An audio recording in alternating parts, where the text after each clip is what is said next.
Picture this. It's Friday evening, release day. You've been manually copying files to the server for 3 hours.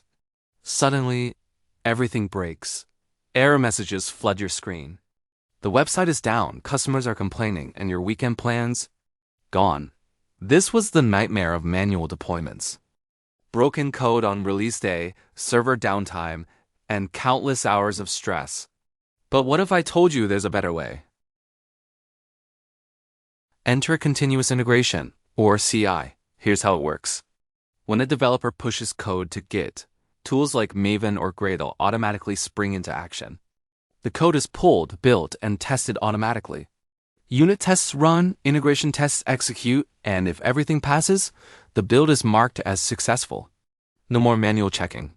No more "it works on my machine" problems. Every code change is automatically validated, ensuring only quality code makes it through. Now, continuous deployment, or CD.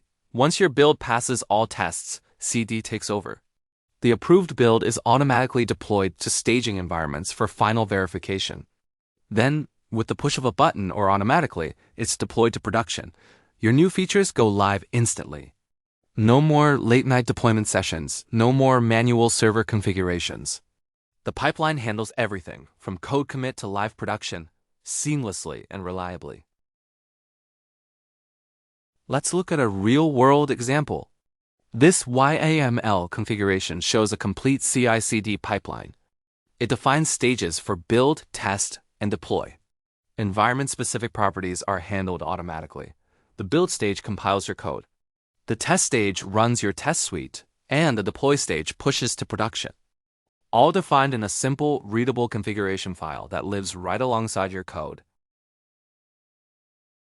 With CICD, you save countless hours, reduce errors, and deploy with confidence. Your team can focus on building great software instead of fighting deployment fires. If you want to deep dive into specific tools like Jenkins, GitLab CI, or GitHub Actions, subscribe and let me know in the comments. Thanks for watching and happy deploying.